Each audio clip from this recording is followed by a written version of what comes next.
There was once a day that I would pray for you. I'd go and misbehave just so you'd notice too. Sneaking looks up and down from across the room. Damn, what a hell of a view. I feel good, you look great, I like you, I can't wait. A first time, a first date, you're so fine, I'm so late. You sip wine, I drink straight, don't waste time to my place. I feel my heart erase, so catch me if I fall.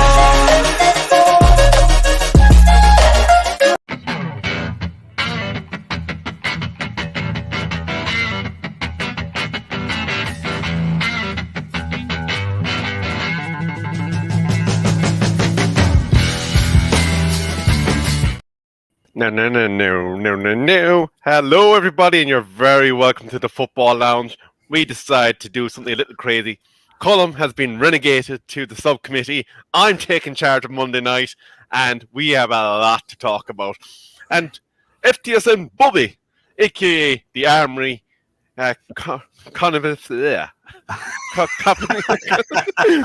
Capicionado, is with us, and of course is a Arsenal fan. We have a lot to talk about, and it was going to be all about Pep, but Spurs decided to do something, and we do need to have a word. But before we get into that, gentlemen, how are we? Very good. As you can see, I'm still camping out at Wembley, ready for the FA Cup final against the dirty, scummy side of Manchester. So let's get on with it. Bobby, don't you worry. I have plenty probing questions about Arsenal to come at you with. But cheers. How are you? How was your Monday going? VAR reviews are fun on a Monday morning, I have to be honest. But yeah, other than that, it's all right. Not too bad. Speaking of VAR, Bobby, I want you to cast your eyes up to Colm and take a look at his hair. Is that hair offside? It's mad, isn't it? Is that your green screen that makes that happen? Yeah, it is. That's mad. It's because of how close the camera is at the minute, because I've had to alter my setup because my other half has an interview tomorrow. So I've got one screen here which is really close and a screen on top with all the notes on it, so she can like look at the notes, but it looks like she's looking into the camera. Yeah, good plan. Good plan. I just want to say hello to Ed Mayhem. Thank you for joining us here. He is one of the United Agenda daily viewers, so you're very welcome over here to the sister channel FTSN. And before we go any further, we do need to mention somebody, and that is Rate. And they are our powdered energy drink partners. And if you want to get your very own discount from Rate, FTSN 22 in Rate will get you there. Thank you very much, Rate, for that.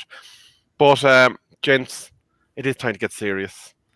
And I'm sorry to do this, Daniel, but how Spursy can Spurs get? Because they have done something rather... I suppose it was forecast that it was going to happen and that it was going to end in tears. Christian Stellini, the right-hand man of the former manager, Mr. Conte, has been left go from his position as interim manager.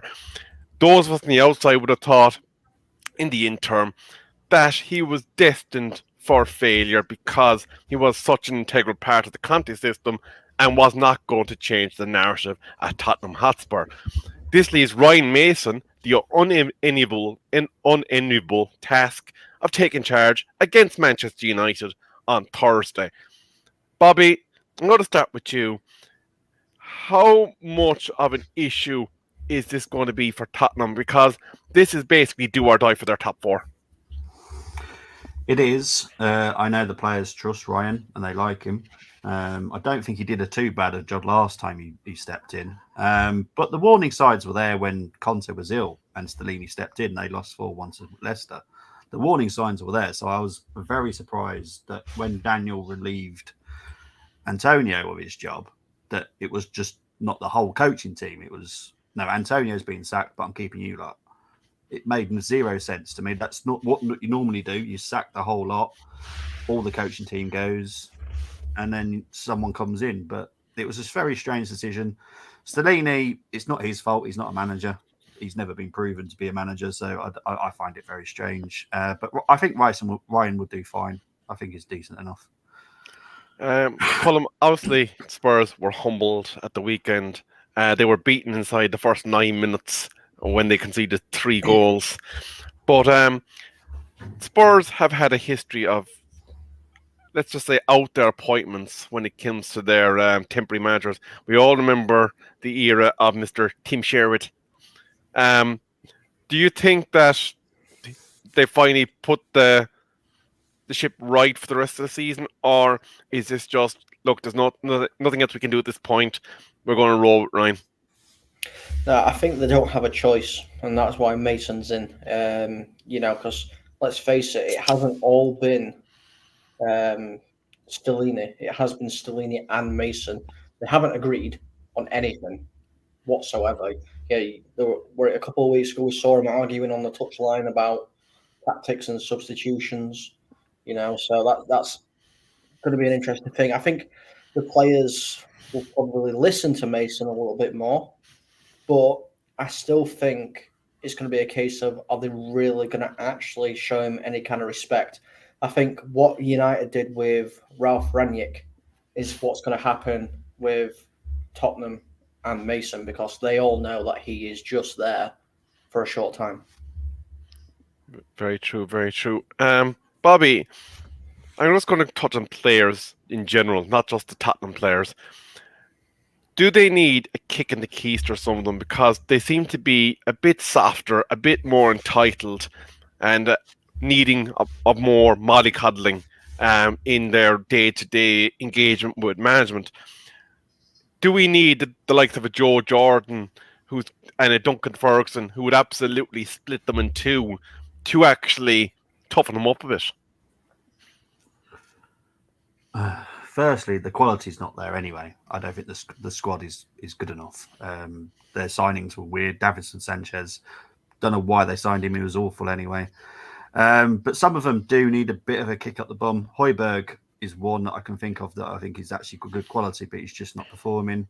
Basuma, I don't know what the heck's happened to Basuma, but that's not the person that we all wanted at Brighton.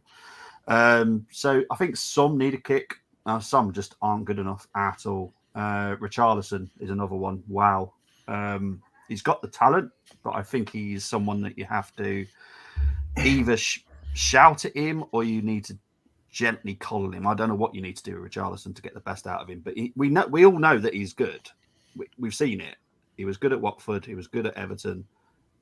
Tottenham, wow, absolute awful. But someone needs to go in. I think Ryan can do it. I know the players like him and trust him, so we'll wait and see for the rest of the season. But top 4 is in the balance now. Well, actually, Europe as well. They could go drop down to 8th. Well, I mean, just going off what you're saying there, Bobby, I think the person that's causing the most issues at the minute, and this is just me, an outsider looking in, and obviously everybody knows where I focus, is Hugo Lloris. Yeah, that guy could not catch a cold.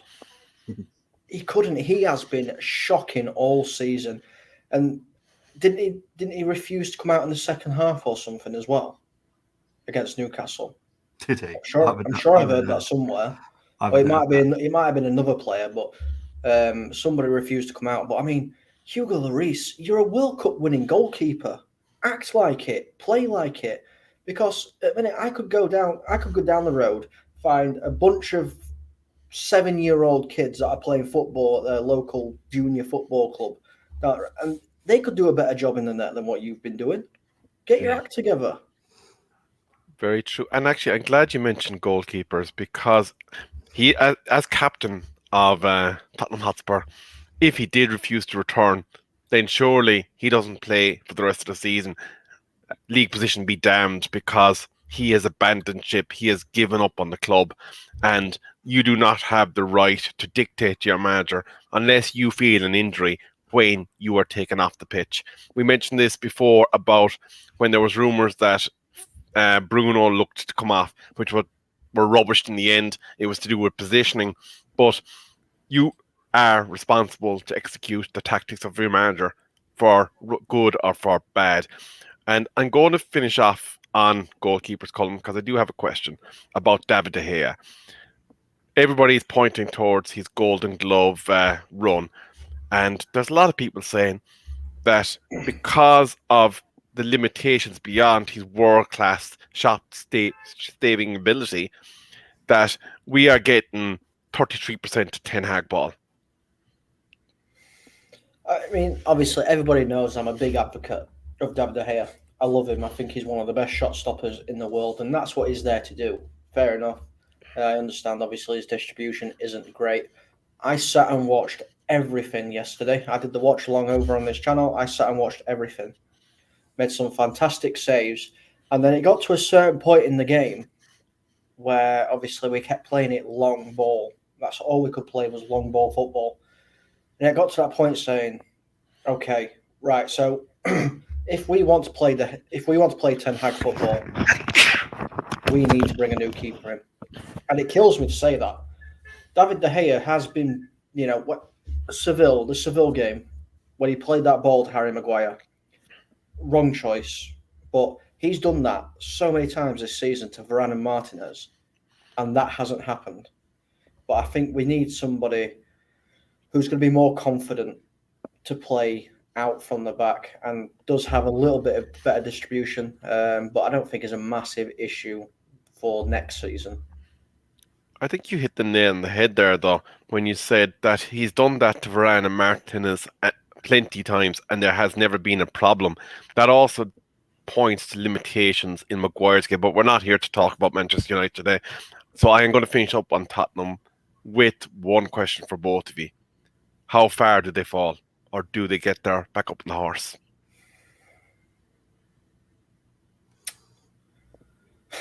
That's an hard one, that. I think, honestly, I mean, I'm not going to look past Thursday because obviously that's now their next big challenge. If they turn out like they did on Sunday against Newcastle, they are going to get another pummeling. 100%. They'll get another pummeling. It could be 4 or 5 again. But I think I don't think Spurs get any European football this season. Bobby? I'm just looking at the table now. Brighton have got 3 games in hand on Tottenham and they're 4 points behind them.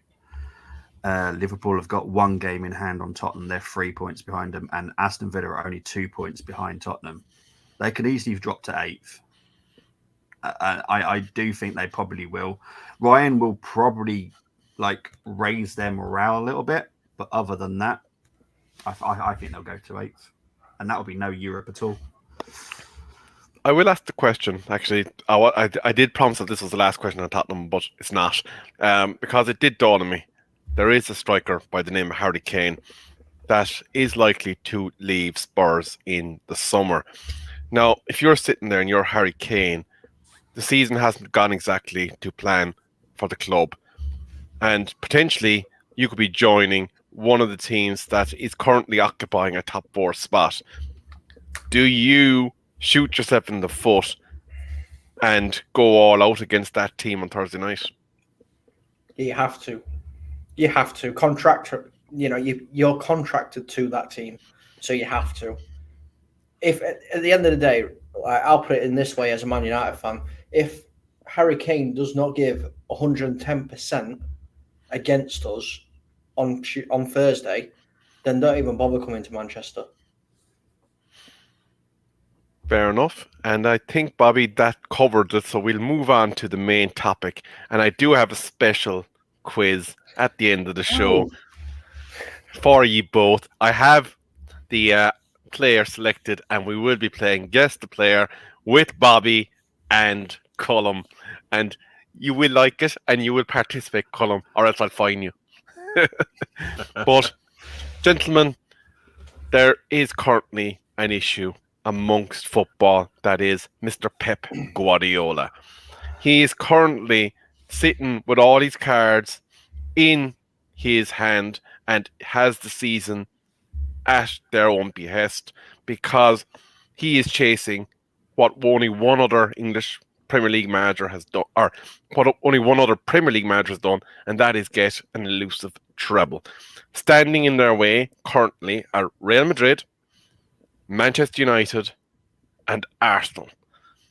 So I've been pumping this out since the danger started to show yesterday. Hashtag Team Red, because I don't care what anybody says and about Arsenal, who are our rivals and will soon again be our title rivals should we get our house in order. We do not want Pep Guardiola illuminating Mr. Alex Ferguson. So, gentlemen, let's talk about the Champions League first. They play Real Madrid in the next round, and a lot of outside pundits are saying that this, in fact, is the two-legged final. Is this an accurate summation?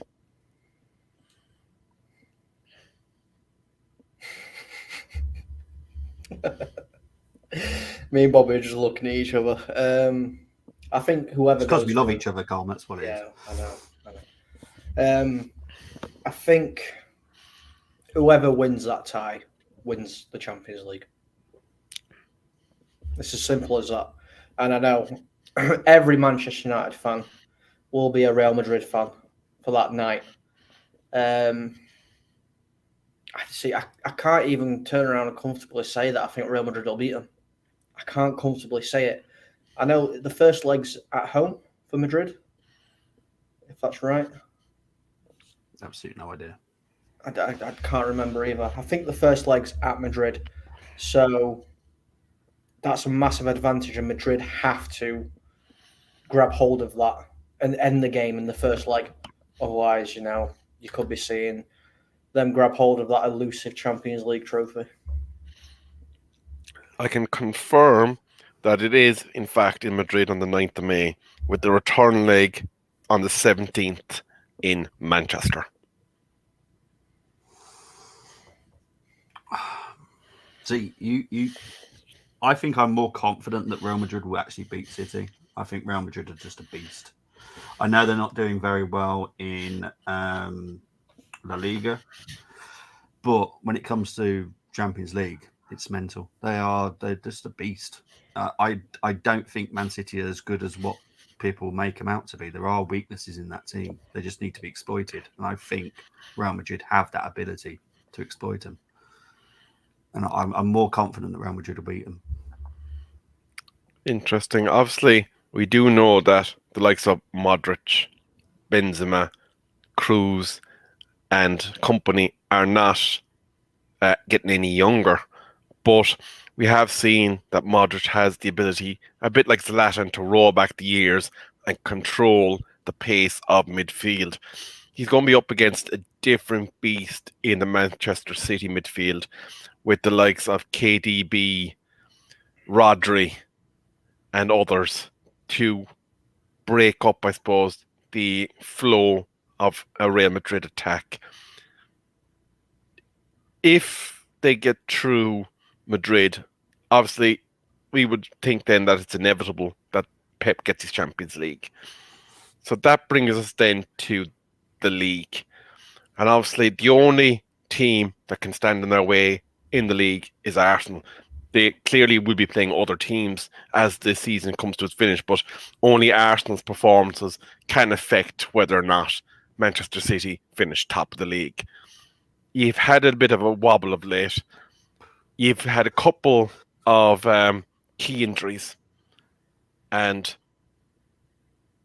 while at the end, if you were to look at it from the point of view at the start of the season, it would be a season of success. Looking forward from the start, it would be kind of a case of letting it slip to a certain extent.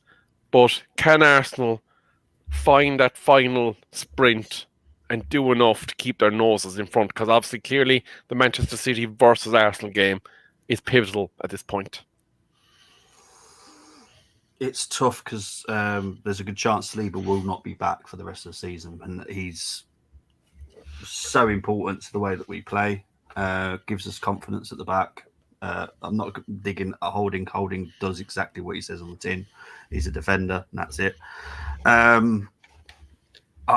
See, I don't see City winning every single one of their games, but I also don't see Arsenal winning every single one of their games. It's going to be tight, And I do think Wednesday's game is the decider because we've got to play Brighton, we've got to play Newcastle. They've got some tricky games against Brighton as well. I can't remember who else they've got, but I know they've got some tricky away games. Brentford, I think, is one of them as well. They're not easy games. And this is what annoys me on other podcasts, what I've seen, obviously not ours, where City are going to win every single game. That's so disrespectful to the other teams that have all had a part to play this season, including Brentford, including Brighton. They can shock you. Newcastle have just demolished Tottenham. Yes, it's an awful Tottenham at the moment, but that's a demolishing Tottenham 6-1. We've got to play them at St James's. I don't know if City have to, but there's so much to play for.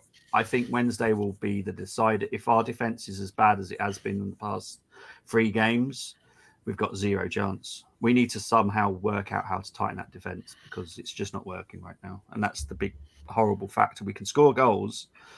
We just cannot defend to save our lives at the moment. Colm, just to kind of touch on the remainder of City's fixtures, obviously we know about the Arsenal game. That's Wednesday night. They are then away to Fulham, home to the Hammers, home to Leeds, away to the Toffees, home to Chelsea, away to Brighton, and away to Brentford in their final league game of the season. That May fixture list, actually the end of May fixture list, the 21st, the 24th, and 28th, that is a gauntlet run, really, isn't it? Well, let's put it this way. I don't think anything is given in the Premier League whatsoever. You look at those games, West Ham have just come off of a great win.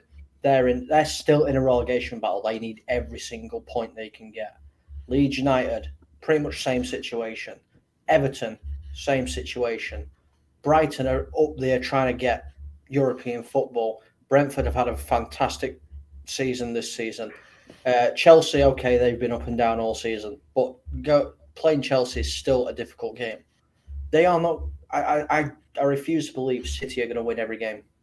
I refuse to believe it. Yes, they have 2 games in hand over Arsenal, which is fair enough, but they have to beat Arsenal on Wednesday. If they don't beat Arsenal on Wednesday, it doesn't matter how many games they've got in hand, because I don't see them winning every game at all. I think West Ham will give them a really, really good game. Everton have turned into a team that's really hard to beat since Sean Dyche has come in. And, Brighton, we saw what Brighton was like yesterday, and we've seen what they've been like all season.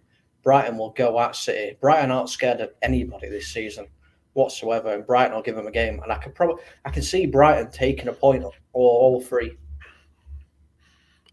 Very good summation there, Colm. I suppose for Arsenal and for Arsenal fans, it's not so much what City do. It's what Arsenal do with the rest of their games is going to be the true telling of the tale, because you can't control any other City game other than Wednesday night's one. And then you just have to focus on yourself and not be concerned if they get ahead of you at one point. You keep fighting, you keep battling, and you go, right, let's make them work every single game. Let's keep that pressure on. Let's capitalize on any slips that they make. But let's assume the worst. Let's assume they get through Madrid. Let's go against the grain and say that Arsenal don't quite get ahead of them. Manchester United then is the last line of defence. Now, no disrespect to any of the Milans, I know that game's after. In what the English clubs can control as stopping a Pep treble. It does look like on paper, without Martinez, without Varane, that our defence isn't functioning to the same levels as it did when we had our first choice centre-backs available to us. Eriksen looks like he's currently still going through a recovery from injury, because he isn't quite back up to where he was before he got butchered by Andy Carroll in the Cup. And we are seeing a number of our players getting leggy. How worried would you be if Manchester United had to beat City to stop a treble? I'm not concerned. I'm really, really not. It's an FA Cup final. anything can happen in the cup. Anything. And I know obviously we're missing certain key players and whatnot, with the likes of Varane and Martinez. But remember, when we beat them 2-1 earlier on in the season, we didn't have Martinez then. We had Luke Shaw at centre-back. Yes, okay, we ain't got Varane, but Lindelof did a fantastic job yesterday. So I'm not worried about our defence at all. David De Gea is still a quality goalkeeper, so I'm not worried there. I think when it comes to that part of the season, we're going to have the Casemiro of old back anyway, because Matt Sharpness and everything will be there again, so that's fine. Bruno Fernandes will be fully fit. Marcus Rashford should be fully fit. Yeah, it's an FA Cup final. I don't fear City. I don't at all, especially in the cup final. Bobby, I suppose it's very hard to predict the path and the twists and turns that this season will take. We can only control the games that we play ourselves, at the cup, or that our club plays themselves.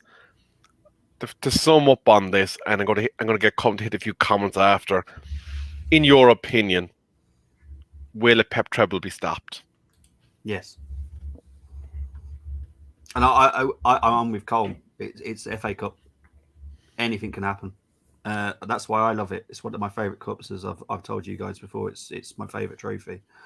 Anything can happen. It's a beautiful game, which is why I always have it in the intros. It is the beautiful game. Anything can happen. If you were going to the FA Cup final as a Man United fan and you're expecting defeat, why did you bother going? You just wouldn't. I would never go to Highbury or the Emirates expecting my team to win, because I wouldn't bother wasting my money for a start. I'd expect my team to win, and I think Man United can win. I think I've said to Colin before, I've been impressed with what Man United have done this season. Even with their injuries, they've still done well. I'm not even going to talk about the centre back that I can't stand at your club, but and that's a different reason. It's not just a United reason; it's international as well. But I think United have done really, really well, and Ten Hag is the man that you should trust for next season when things get sorted. So yeah, I'm looking forward to see what United can do next season as well now. You're not the only one that front. Column, hit a few of the comments there, because I do see one of our Man United agenda colleagues as well in the chat.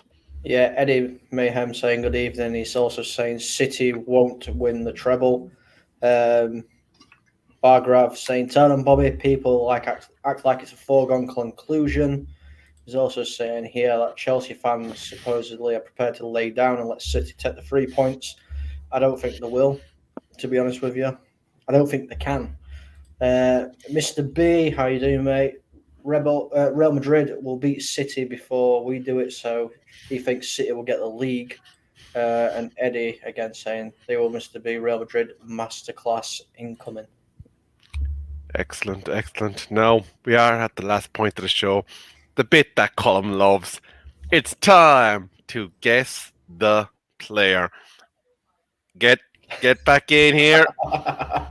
Just for that, now you're getting the first guess, so advantage is going to Bobby. It's always like he was 1666, born in Nigeria in a place called something like that.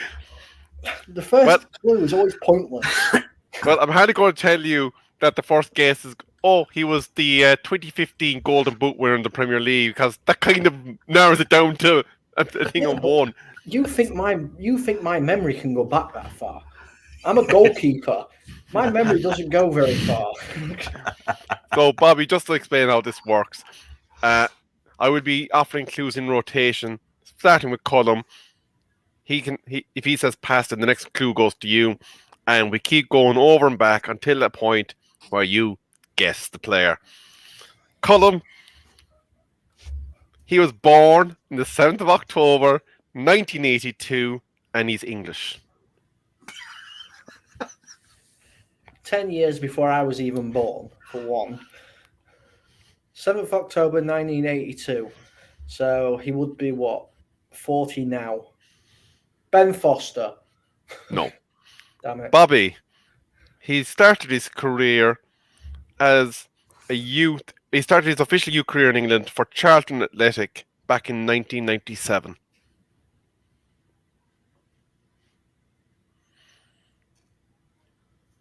Danny Murphy. No. Cullum. He stands at 5'7" and he's a striker. A Charlton 5'7" striker. I'm trying to think of Charlton players now. 5'7". Bobby will know. I haven't got, because I don't know anyone that short, to be honest, as a striker. I can't even think of Charlton players because obviously he would have played for them when they were actually fairly decent, I'm guessing. Not back when we're in League One like they are. I don't know, I'll pass. Bobby. He once occupied the role of caretaker manager for Rangers. Oh, jeez. Now I feel bad because that's my club. Caretaker role. Jeez. I'm going to have to go past because I can't think of who's been caretaker. He's currently under 18s coach at Tottenham Hotspur, Cullum. Oh, Who's he? You think I actually know who was at Tottenham? Bobby knows it now, don't you? No, I don't, and I'm going to get fried for not knowing it. I don't know, pass. Bobby, he was well known for his friendship with a young man who was dying of cancer from his time at Sunderland. Oh, I know what it is now. Okay. I'm hoping I'm wrong right here. Is it Jermaine Defoe?